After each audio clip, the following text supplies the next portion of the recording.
안녕하세요. 저는 이제 막 결혼을 앞둔 30대 여성입니다. 저는 결혼을 함으로써 새 삶을 살게 된 사람 중 하나인데요. 그 말은 결혼하기 전에 제 인생이 파란만장했다는 뜻이기도 합니다. 신랑 쪽과 문제가 생겨서라고 생각하시는 분들이 계실 수 있어요.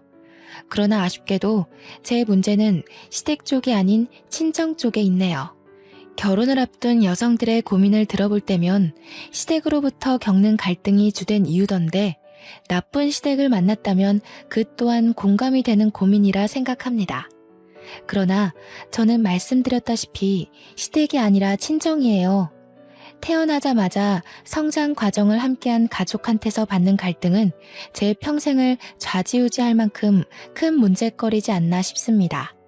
제 인생이야말로 정말 드라마 같다고 얘기할 수 있지 않나 싶어요. 영화 속에서나 만들어낼 법한 시나리오라고 생각했던 일이 제게 실제로 일어났다는 겁니다.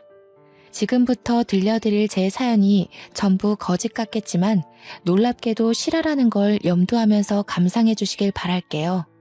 저는 대학에 입학을 했을 당시에도 학교와 집이 가까웠기 때문에 독립을 하지 않았던 사람입니다. 독립의 필요성을 못 느끼기도 했어요. 그래서 저의 가족, 부모님과 친언니와 함께 한 집에 살았죠. 친언니는 저와 5살 차이였는데 남들이 자매라면 되게 많이 싸우겠다고 사이 안 좋지 않냐고 묻는데 맞습니다. 저희 집도 다른 자매들처럼 많이 다투는 사이였어요. 주로 친언니가 저한테 시비를 걸어오는 터라 저도 참지 않고 덤비는 쪽으로 늘 다툼이 발생했죠. 생각해보면 한 번도 친언니와 싸우지 않은 날이 없던 것 같아요. 제 머리가 최대한 기억하는 과거가 유치원 때인데 언뜻 생각하는 그때의 잔상도 저는 항상 친언니한테 늘 미움을 받는 동생이었거든요. 자라나면서 저도 머리가 커지니까 그 괴롭힘의 기억은 선명하리만큼 깊게 남았고 당시 저와 친언니는 걷잡을 수 없을 만큼 감정의 골이 깊어져 버렸죠. 어디서부터 어떻게 화해를 하고 풀어나가야 될지 생각조차 할 수 없는 관계였습니다. 그건 저희를 보는 부모님도 마찬가지였어요. 저 또한 친언니와 잘해보고 싶은 생각이 없었습니다. 한 번도 친언니와 좋았던 추억이 없기 때문이었는지도 모르겠네요. 지금 생각해도 친언니는 저에게 있어 제일 가는 영악한 사람일 뿐 그리움이나 아쉬움 따위 없습니다. 친언니는 항상 저를 이유 없이 때리고 욕을 했는데요. 한 번은 부모님이 그걸 크게 혼낸 적이 있었습니다. 아마 제 기억으로 초등학교 저학년 때였던 걸로 압니다. 그때 제가 들은 친언니의 말은 언니가 저를 왜 미워하는지 알게 된 충격적인 진실이었다고 할 수 있겠네요. 내가 동생 필요 없다고 했는데 엄마 아빠가 마음대로 낳았잖아. 나는 동생 싫다고. 지금이라도 내다 버리고 싶어.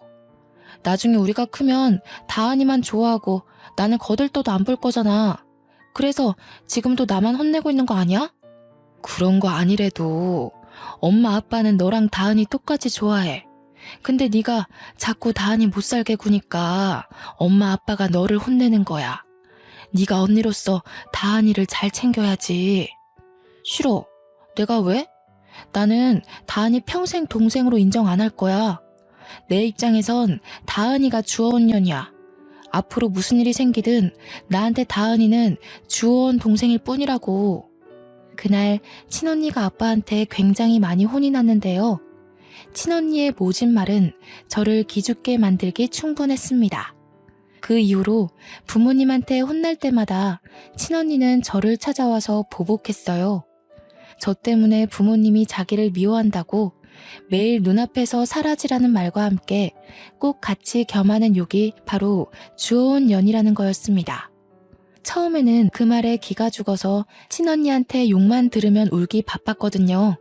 그걸 부모님께 그대로 일러바쳐 친언니가 부모님한테 자꾸 혼나도록 만드는 게 저한테는 친언니를 대적할 수 있는 최선의 수단이었습니다. 그럼에도 친언니는 저한테 계속 그런 기분 나쁜 말을 하더라고요. 어쩔 때는 부모님한테서 용돈을 똑같이 받으면 친언니가 뒤에서 몰래 제 돈을 뺏기도 했습니다. 언니 나이가 많아지다 보니까 더는 부모님한테 일러 바치는 게 언니한테 위협이 되지 않더군요. 나날이 더 겁 없어지던 친언니는 부모님한테 악까지 지르면서 정말 무슨 짓이라도 벌일 사람처럼 무섭게 변해갔어요. 부모님도 점차 나이가 들어가다 보니까 친언니를 나무라는 방향보다 회유시키는 방법으로 부드럽게 대하려 노력했습니다. 그러나 부모님의 꾸지람이 그치는 건 친언니를 더 날고 뛰게 만드는 길과도 같았는데요. 부모님의 꾸지람이 더 이상 자신을 자극하지 않자 친언니는 대놓고 저를 괴롭히기 시작했어요. 그때마다 부모님은 예전처럼 무섭게 매를 들지 않고 말로만 동생한테 그러지 마 하고 말았죠. 초등학생 때만 해도 언니가 무서워서 나약하게 당하기만 했던 저는 부모님이 저를 포기했다고 생각했어요. 매일 주어원의 소리를 듣는데 나중에는 그 말이 세뇌가 되었는지 부모님이 정말로 저를 사랑하지 않고 언니를 더 좋아한다는 생각이 들더라고요. 그렇게 내내 묻어온 오기와 반항은 사춘기 때 폭발했는데요. 그 시기에 저는 여태 가족들에게 보여줬던 모습과는 조금 달랐을 겁니다. 진짜 주워온 것 같이 생긴 게 누군데? 나는 엄마 아빠랑 닮았는데 언니는 어디 닮은 구석이 있기나 해? 내 친구들은 언니 보고 부모님이랑 하나도 안 닮았다고 그러더라. 언니야말로 주워온 사람 아니냐고 그랬어. 뭐라고? 미쳤어? 네가 뭔데 나한테 그런 말을 해? 넌 나한테 그럴 말 할 자격 없어. 너 실수로 만들어진 애인 거 모르지? 주제도 모르고 어디서 까불어? 친언니 말로는 부모님이 친언니 하나만 키우고 아이를 안 가질 생각이었는데 실수로 제가 생기는 바람에 낳았다고 했어요. 당시 그 말에 진심으로 상처를 받았지만 어릴 때처럼 부모님한테 찾아가 따져 묻지 않았습니다. 부모님을 믿었다기보다는 친언니 말에 휘둘리지 않고 싶었던 마음이 더 컸던 것 같아요. 그래서 어쩌라는 식의 대꾸만 하면서 친언니에게 되레 언니한테 배웠던 것처럼 욕만 해댔네요. 그렇게 친언니와 저는 서로 고등학생과 대학생이 될 때까지도 대들며 대판 싸우기를 반복하는 삶을 살았습니다. 저희를 혼내다가 지친 부모님은 우리 둘을 보고 절대 붙어있지 말라고 크게 나무라며 용돈을 끊기도 했어요. 당시 용돈이 한참 필요한 나이였던 저희들은 그 때문에 집에서만큼은 다투지 않게 되었습니다. 그러나 집 밖을 나서는 순간 저희는 집에서 일으키지 못한 분란을 한꺼번에 몰아서 터뜨리곤 했는데요. 한 번은 친언니와 제가 귀가 시간이 겹친 적 있었는데 아니나 다를까 저희는 엘리베이터 안에서 크게 다투고 말았습니다. 그땐 공간이 협소한 탓도 있어서 몸싸움까지 벌였네요. 결국 주민들의 신고로 우리는 경찰과 부모님이 오고 나서야 대항을 멈췄습니다. 경찰까지 등장하게 되자 심각성을 느낀 부모님은 그날 저희를 거실에 앉혀놓고 진지하게 대화 나누는 시간을 가졌어요. 도대체 너희 둘은 왜 이렇게 못 잡아먹어서 안달이니? 엄마 아빠가 하루하루 심장이 떨려서 살 수가 없어. 자매 다툼에 경찰까지 출동하는 게 말이야? 대체 어떻게 하면 안 싸울래? 너희들이 원하는 게 뭐야? 내가 왜 동생도 아닌 애랑 엄마 아빠를 공유해야 되는데? 싫은 건 싫은 거야. 방법 같은 거 없어. 내 눈에서 김다은이 없어지지 않는 이상 계속 이렇게 지낼 거야. 난 이런 주워온 애랑 가족하기 싫거든. 다미야, 너 왜 자꾸 동생한테 그런 소리를 하는 거야? 다은이가 어디 주워온 애라는 거니? 자꾸 그런 못된 소리 하면 너희 둘 다 집에서 완전 쫓아낼 수도 있어. 그러니까 내가 동생 필요 없다고 진작 얘기했었잖아. 차라리 쫓아내. 그럼 김다운도 이 집에서 나가게 되는 거잖아. 난 절대 얘 동생으로 인정할 수 없으니까 엄마 아빠가 얘 버리든 내쫓든 뭐든 해. 김다미, 입 안 다물어? 가족인데 싫고 좋고가 어딨어. 한 지붕 아래 살면서 서로 포용하고 보듬어줘야지. 엄마 아빠가 너한테 못해준 거 있어? 대체 왜 이렇게 못된 생각을 하는 거냐? 꼴도 보기 싫으니까 방에 들어가. 친언니가 저더러 주워내라고 소리치는 건 내내 한결같았는데 그런 소리를 할 때마다 부모님은 날이 갈수록 상상외로 격한 반응을 일으키더라고요. 친언니가 하는 다른 폭언에 대해선 아무 말도 없다가 꼭 주워내라는 말에서만 민감하게 반응하셨어요. 한 번은 아빠가 성인이 된 친언니를 방에 데려가 딱딱한 매로 훈육을 시킨 걸로 알고 있습니다. 언니가 저를 때렸을 때도 그런 훈육은 없었는데 명절 때 친척들 앞에서 언니가 저한테 또 주워내라고 욕하는 바람에 혼났던 걸로 기억해요. 그 이후로 친언니가 아빠한테 과하게 혼났는지 저는 언니와 말 한마디 안 섞는 사이로 변질이 되었습니다. 그렇게 친언니가 대학을 졸업하고 취업을 위해 독립을 한 후에야 저희 집안에 평화가 찾아왔죠. 그 당시 부모님은 제 마음을 많이 들여다봐 주셨어요. 솔직히 저는 매번 친언니만 훈육하고 친언니만 보듬어줘서 저한테는 관심이 없으신 줄 알았거든요. 그런데 친언니가 없으니까 저한테 무한한 사랑을 베풀어 주시더라고요. 담이 말은 신경 쓰지 말거라. 엄마 아빠가 너를 주워왔을 리 없잖니. 혹시라도 언니가 한 말을 내내 담아두고 있다면 엄마가 직접 확인시켜 줄 수도 있어. 엄마 아빠는 너랑 담이랑 정말 똑같이 사랑해. 누구 하나 덜해주고 잘해주고 그런 적 없어. 그런데 담이가 우리 다은이 태어나는 바람에 서운한 게 많았나 봐. 다은이가 언니 마음 이해해 줄 수 있지? 참, 혹시 담이가 우리 몰래 너한테 뭘 더 얘기한 건 없었니? 그냥 엄마 아빠는 언니를 더 좋아하고 나는 실수로 생긴 애라서 어쩔 수 없이 키우는 거라고 했어. 그래서 나는 엄마 아빠가 당연히 언니를 더 좋아하는 줄 알았는데. 어머나 세상에, 담이가 그런 말까지 했니?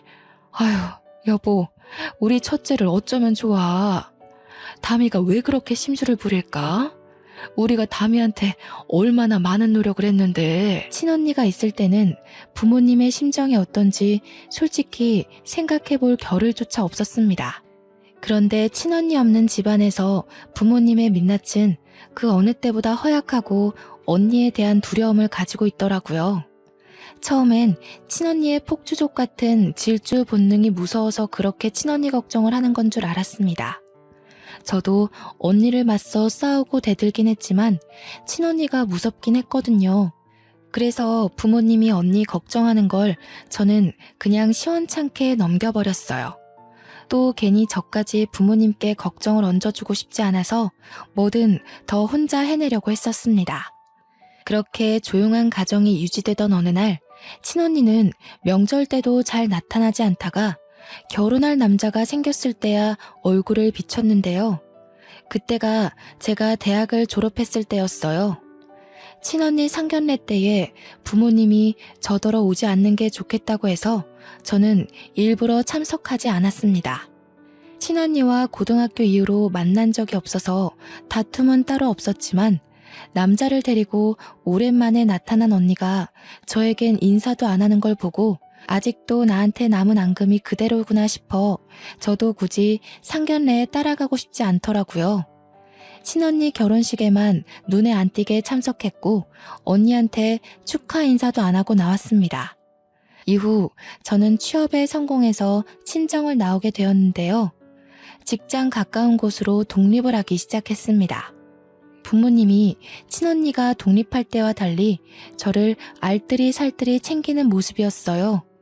이제 집에 자녀들이 다 빠지고 없으니 적적하셔서 나를 더 걱정하는 건가 싶은 생각만 들었습니다. 저는 부모님이 마음을 조금이나마 놓았으면 해서 독립하고도 하루에 한 번씩 꼭 인사 전화를 했습니다. 얼마나 좋아하시던지 제가 친구들과 논다고 깜빡 전화를 잊었을 때는 꼬박 문자가 와 있었어요. 당연히 제게 무슨 일이 생긴 줄 알고 넣는 걱정 어린 문자였죠. 부모님은 저와 친언니를 낳고 한순간도 두 발 뻗고 못 주무셨을 텐데 독립하고 나서까지 부담을 주기가 싫더라고요. 그래서 저는 친구들 만나는 날엔 약속을 나가기 전 부모님께 일찍 전화를 드리곤 했습니다. 부모님 말 들어보니까 친언니도 종종 부모님께 연락을 하고 있는 것 같더군요. 아마 제가 결혼하지 않는 이상 저는 친언니 볼 일이 영영 없지 않을까 싶네요. 저는 취업한 지 얼마 되지 않아서 그 사이 결혼을 전제로 만나는 남자친구가 생겼습니다. 남자친구한테는 누나 한 명이 있는데 우연히 만났다가 첫인사를 나누게 된 적이 있거든요. 저보다 키도 크고 저와 달리 스타일도 강해서 솔직히 좀 무섭더라고요. 또 저는 친언니에 대한 트라우마가 있어서 저보다 나이 많은 여자에 대해 기본적으로 두려움이 있었습니다. 그런데 뜻밖의 누나 되는 사람이 제 가슴에 깊숙이 박힌 상처를 바로 깨트려 준 거 있죠. 초면이나 다름없는데도 제게 그렇게 친언니처럼 잘해주는 겁니다. 다은아, 오늘 언니랑 같이 백화점 갈래? 너 이틀 뒤에 생일이라면서 언니가 선물 하나 사줄게. 지나가다가 너한테 정말 잘 어울릴 것 같은 신발 하나 봤거든. 영훈이 이 자식은 네 생일을 임박해서야 알려주는 거 있지? 아니에요 언니, 괜찮아요. 신경 안 써주셔도 돼요. 생일이 특별한 날도 아닌데요 뭘. 그러지 말고 제가 맛있는 거 사드릴게요. 제 생일이니까 제가 영훈 오빠랑 같이 밥 쏠게요. 생일이 왜 안 특별해? 그리고 나 7살 어린 동생한테 밥 얻어먹을 정도로 능력 없지 않다? 내가 여자 동생들 너무 좋아하거든. 근데 다은이는 유독 여리고 예뻐서 눈에 딱 들어오네. 너 부담스러울까봐 이것저것 다 사주고 싶은 거 어렵게 참는 중이니까 내일 퇴근하고 시간 비워놔. 제가 남자친구와 결혼을 전제로 만나는 중이라고 했잖아요. 그렇다면 남편 될 사람의 누나는 곧 제게 시누이가 될 사람이지 않습니까?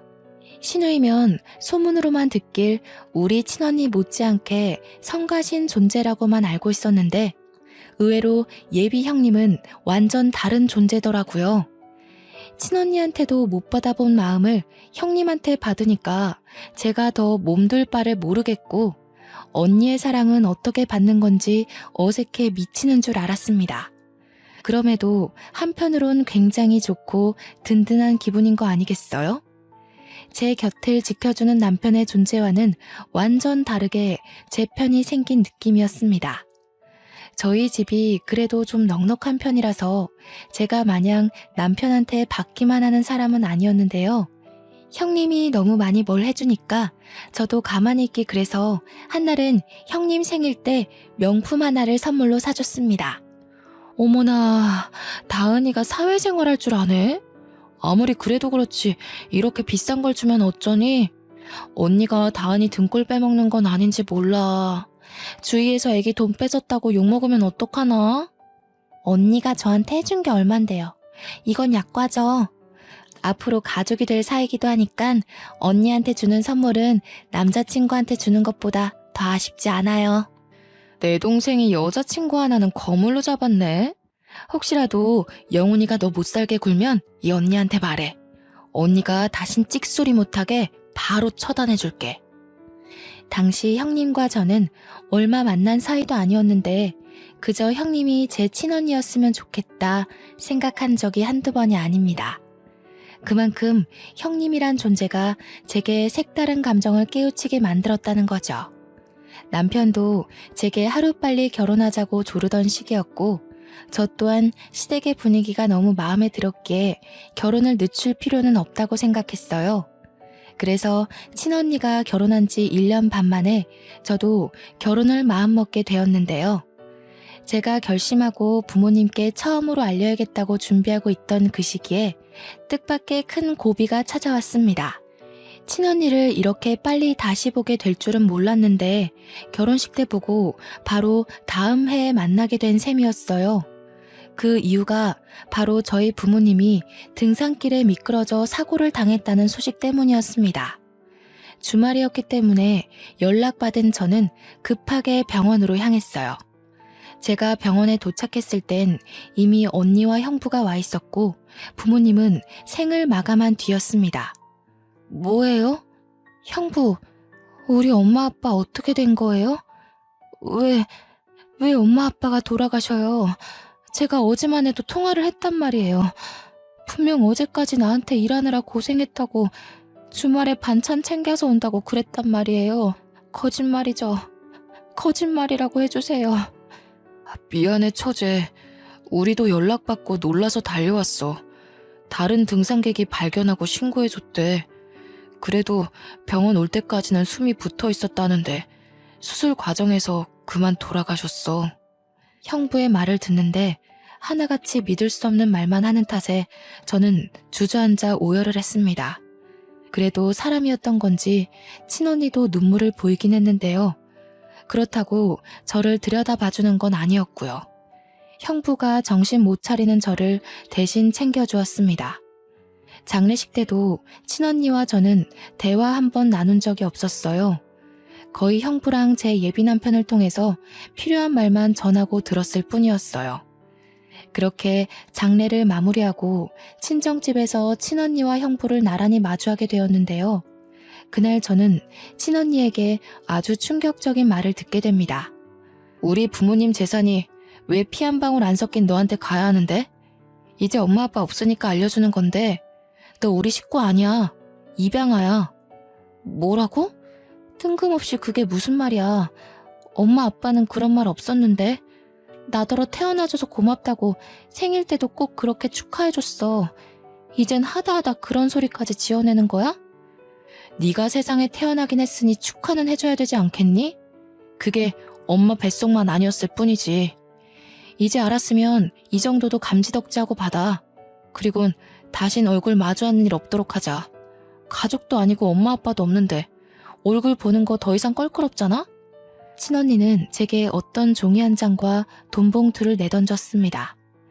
두툼한 돈봉투보다 종이 한 장만이 제 눈을 의심케 했죠. 그건 다름 아닌 제 이름 앞으로 된 입양사실 확인서였습니다.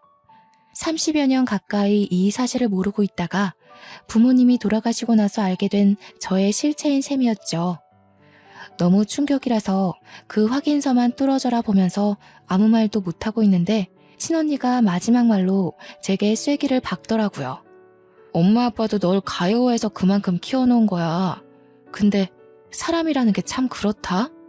피 안 섞인 자식을 아무리 내 새끼라고 키웠다 해도 재산까진 물려주고 싶지 않은 게 부모의 진짜 진심이거든. 그래서 이미 나한테 상속하겠다고 위임장을 써놨더라고. 그러니까 내가 지금 너한테 준 돈은 온전히 내가 쓰는 선심이라는 거야. 감사하게 생각하고 네 돈 아닌 것에는 괜히 눈독 들이지 마. 그렇게 친언니는 그대로 집을 나가버렸습니다. 형부는 쭈뼛거리면서 일어나며 저한테 미안하다고 위로를 해줬는데 전혀 들리지 않았어요. 제가 입양하라는 사실이 그저 충격이라 아무런 행동도 취할 수가 없었죠. 그렇게 저는 며칠을 친정집에 고립되어 있었습니다. 남편도 형님도 그 누구의 연락도 받지 않고 울기만 했어요. 이미 하늘로 가버린 부모님께 원망하는 것 말고는 아무것도 할 수가 없어서 더없이 속앓이만 했네요. 엄마 아빠는 왜 그랬을까요? 왜 저한테 말해주지 않았을까요? 왜 내가 입양이 된 건지, 그럼 내가 버려진 아이라는 건지, 그렇다면 내 친모는 누구인지 저는 아무것도 알 수가 없었습니다. 나이가 30이나 되었다는 걸 잊어버리고서 다시 아이로 돌아간 것처럼 울었어요. 기진맥진으로 몇 주를 흘려보내고 친정집 빼고는 전 재산이 언니한테로 갔다고 문자만 받았습니다. 저한테 남은 거라곤 부모님과 살던 이 집과 친언니가 던져주고 간 5천만 원의 돈뭉치뿐이었죠. 그럼에도 그딴 돈 사정은 제 신경을 자극하는 거리가 못 되었습니다. 그보다 저를 여전히 휘어잡고 있던 문제는 거실에 덩그러니 놓여있는 입양사실 확인서였어요. 거기는 보육원 이름과 주소가 적혀 있었거든요. 제가 마음을 다잡고 집 밖을 나가게 만들어준 것이 바로 이것 때문이었습니다. 보육원의 존재를 찾기 위해 저는 집구석에만 박혀 있을 수가 없었어요. 그렇게 찾아간 보육원에선 아이들 소리가 가득했는데요. 제가 저 아이들과 같은 처지였다는 사실에 기분이 오묘했습니다. 저는 단 한 번도 부모가 없다는 생각을 해본 적이 없는 사람이잖아요. 부모가 있는데 부모가 없는 애라고 하니까 도무지 받아들여지지 않는 거 있죠. 저는 저를 반겨주는 그곳 원장님을 만나서 들고 있던 확인서를 보여드렸습니다. 제가 여기서 입양되었다고 들었어요. 혹시 친모도 알 수 있을까요? 만나려는 게 아니라 어떤 분인지만 알고 싶어서요. 이런 곳이 처음이라서 이런 부탁을 하는 게 실례는 아닐까 걱정했지만 원장님은 흔쾌히 허락해 주셨습니다. 커피 한잔 하면서 잠시만 기다리고 있으라던 원장님은 컴퓨터 자리로 돌아가 기록을 확인했습니다. 종이와 화면을 번갈아 보면서 몇 번이나 고개를 기울였는데 저는 그 모습을 바라보기만 할 뿐 영문을 모르고 기다리기만 했죠. 금방이면 된다는 원장님은 근 10분간 혼자 고뇌를 하다가 찝찝한 표정으로 제게 돌아왔습니다. 김다은 씨라고 하셨죠? 실례지만 이게 본인 서류가 확실한가요? 어디 다른 종이와 헷갈려서 가져오신 건 아니고요. 아니요, 제 거 맞습니다. 부모님께서 가지고 계셨던 걸 들고 온 거예요. 왜 그러시는데요? 뭐가 잘못됐나요? 자꾸 신뢰되는 질문을 하는 것 같네요. 저희 전산에 기록된 정보랑은 이름이 달라서요. 본인께 확실하다면 혹시 개명하셨나요? 저희 쪽에는 이 확인서 정보가 김다은 양이 아니라 김다미 양으로 원화 등록이 되어 있거든요. 부모님을 여의고 그것조차 제대로 추스리지 못한 제게 원장님의 말은 또 한 번의 충격이었습니다. 당시 그게 정말이냐고 원장님한테 몇 번이나 되물었던 기억이 나네요. 원장님은 곧바로 새 확인서와 원화 등록 정보를 함께 뽑아서 제게 가져다 줬는데요. 원화 등록 정보에 있는 어린아이의 사진은 제가 알고 있는 우리 친언니의 얼굴이었습니다. 온몸에 소름이 쫙 돋으면서 도대체 이게 어떻게 된 일인가 한참을 생각했어요. 원장님께서 혹시 누가 위조를 한 게 아니냐고 묻는 순간 저는 그 말에 친언니가 사기를 쳤다는 사실을 뒤늦게 깨달았습니다. 저는 원장님께 양해를 구하고 새 확인서와 원화 정보를 들고서 언니를 찾기 위해 전화를 걸려고 했습니다. 그런데 마침 남편한테 전화가 오더라고요. 제가 연락 없는 동안 가장 많이 걱정하고 시름시름 앓았던 사람일 겁니다. 그동안 아무것도 하기 싫은 마음에 걱정해주는 사람 생각도 못하고 남편 연락을 피했거든요. 저는 미안한 마음을 안고 전화를 받았습니다. 미안해 오빠. 내가 엄청난 사실을 알아버려서 한동안 아무 생각도 하고 싶지 않았어. 그래도 나 걱정해주는 오빠 생각해서 그러면 안 되는 거였는데 정말 미안해. 아니야. 무사하면 됐어. 나는 또 네가 부모님 그렇게 되고 극단적인 생각이라도 했을까봐 얼마나 마음 졸였다고. 목소리 들었으니까 됐어. 그래서 지금은 어딘데? 다은이니? 전화 받았어? 이리 줘봐. 다은아, 너 도대체 어떻게 된 거야? 언니가 얼마나 걱정한 줄 알아? 괜찮은 거 맞지? 너 지금 어디야? 언니한테도 정말 미안해요. 저 지금 친언니한테 가요. 이걸 모른 척 넘어가기엔 돌아가신 엄마 아빠가 너무 불쌍하잖아요. 남편과 형님은 저와 친언니 관계를 어느 정도 알고 있었습니다. 특히 제가 형님한테 제 친언니였으면 좋겠다고 하면서 직접 친언니와 많이 비교했기 때문에 형님은 친언니가 저를 얼마나 괴롭혔는지 아주 잘 아는 사람이었어요. 그래서 저더러 그 여시한테 왜 가냐고 성질을 그렇게 내더라고요. 혼자 거길 갔다가 무슨 꼴을 당하려고. 그 여자 성깔이 아주 괴팍하던데. 너 기다려. 혼자선 안 돼. 언니가 같이 가줄 테니까 집에서 딱 기다리고 있어. 제가 부모님 돌아가시고 연락이 끊겼던 이유를 설명했을 때만 해도 가슴을 쓸어내리며 무사한 것만으로도 감사하다고 말하던 둘은 친언니 얘기에서 불같이 행동했습니다. 이미 저와 통화를 하면서 집을 나서는 소리가 들리더라고요. 솔직히 혼자 가기 무서웠는데 둘의 도움을 받으니까 용기가 더 생기는 거 있죠? 저는 그렇게 친언니 집에 찾아가는 데 성공했습니다. 그것도 친언니가 아닌 형부한테 전화해서 알아낸 주소였어요. 제가 모든 사실을 알게 된 사정을 얘기하니까 형부가 난감해하면서 결국 주소를 알려준 거였습니다. 찾아간 친언니의 신혼집은 부모님 재산 덕을 받는지 부자 동네에 자리하고 있는 주택이더라고요.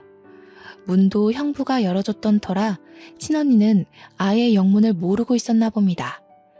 잠옷바람인 채로 저를 보자마자 당황하더니 금세 역정을 내더군요. 너 뭐야? 네가 여기가 어디라고 찾아와?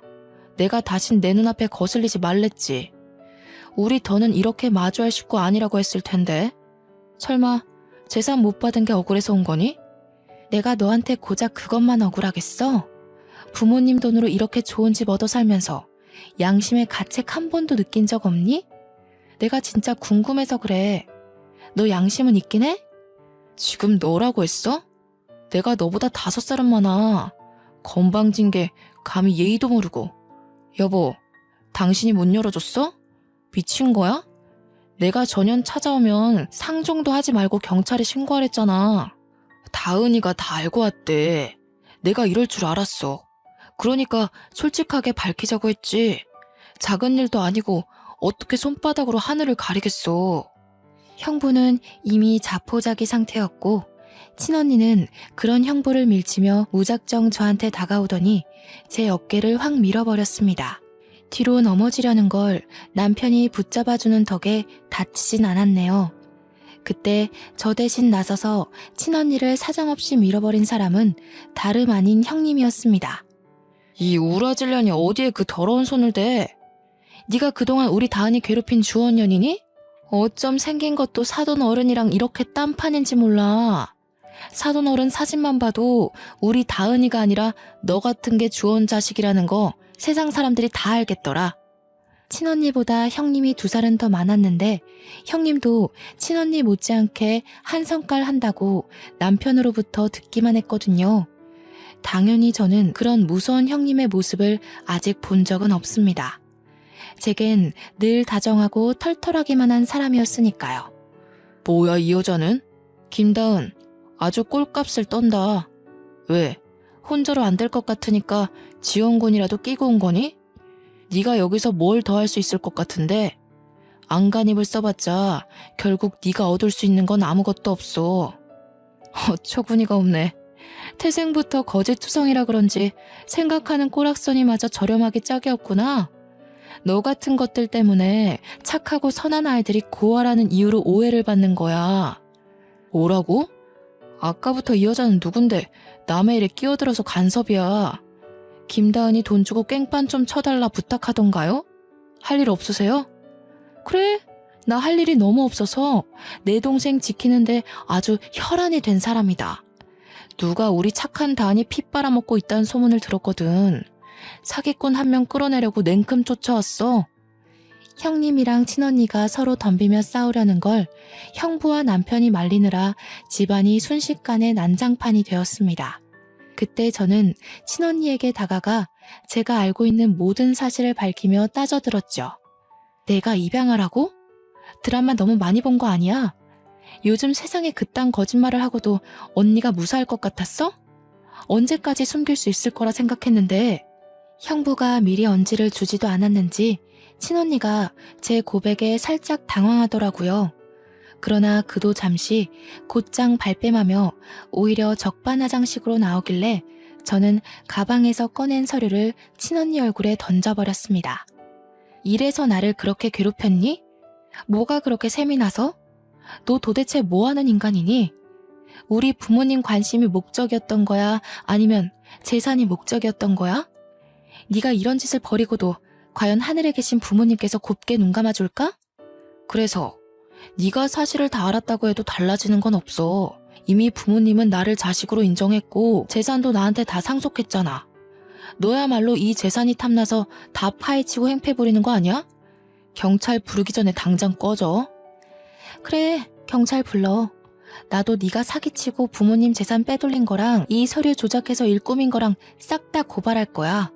경찰 불러 당장. 싸우더라도 매번 동생이라는 이유로 지기만 했던 제가 경찰을 직접 부르는 솔선수범을 보이자 친언니가 크게 멈칫하는 겁니다.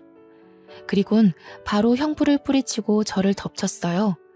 그대로 제 머리채를 잡는 친언니를 떼어놓느라 온 사람들이 우리를 애워싸기도 했습니다. 한바탕 소동이 일어난 사이 신고가 들어갔던 경찰이 찾아왔고 저와 언니는 나란히 경찰서를 가게 되었죠. 다른 식구들도 자차를 몰고 금방 뒤따라왔습니다. 거기서 저와 언니가 각자의 사정을 다 고백했는데 끝까지 자기가 친자식이라 주장하는 친언니 때문에 당장 해결이 안 되지 뭡니까? 제가 확인서도 다 보여줬고 원장님한테 전화를 걸어 확인까지 시켜줬는데 친언니가 너무 강하게 고집을 피우다 보니까 경찰도 제 의견의 신빙성이 더 필요하다고 느꼈나 봅니다. 경찰이 한참 곤란해하고 있는 그때 지켜만 보던 형부가 자처하여 제 입장에 힘을 실어줬는데요. 제가 말씀드릴게요. 더는 제 와이프가 망가지는 꼴을 못 보겠네요. 처제 말이 다 맞습니다. 필요하시다면 와이프가 여태 처제 속이려고 진행했던 재산 과정에 대해서도 증언할게요. 여보 미쳤어? 무슨 소리야. 도와줄 거 아니면 가만히 있던가. 우리 재산 몰수당하면 당신도 빈털털이 되는 거 몰라? 아무것도 모르면 가서 앉아있어. 결국 형부는 친언니를 외면하고 다른 자리에서 친언니의 실체에 대해 증언을 하였고 형부의 증언이 크게 작용하여 친언니는 그 자리에서 바로 구속이 되었습니다. 구속 수사를 하고 보니 친언니가 재산상속 위임장에 부모님 도장까지 훔쳐서 직접 작성했다고 하는 거 아니겠습니까? 듣고서 기가 막혀 죽는 줄 알았습니다. 도대체 얼마나 배짱이 커야 이런 엄청난 일을 과감하게 저지를 수 있는 걸까요? 경찰 말로는 상속 재산 처분은 쉽게 해결하기 어려운 부분이라서 보통은 가족끼리 의논하여 합의를 본다고 합니다. 하지만 저는 여태 친언니에게 당해온 악질을 용서할 수 없었고 위임장까지 위조하면서 돌아가신 부모님을 능욕한 것 또한 절대 그냥 넘길 수 없다고 생각했어요. 저는 한치의 고민도 없이 친언니를 고소했습니다. 빚을 내서라도 변호사를 선임해 끝내 저희 부모님의 재산을 모조리 몰수해왔죠. 벌금을 낼 돈이 없던 친언니는 그대로 5년 이하의 징역을 살게 되었다고 들었습니다. 그 전에 형부와는 합의 이혼을 진행한 걸로 알고 있고요. 모든 걸 다 끝내버리고 친정집을 정리하던 중 형부에게 문자가 한 통 왔었는데요.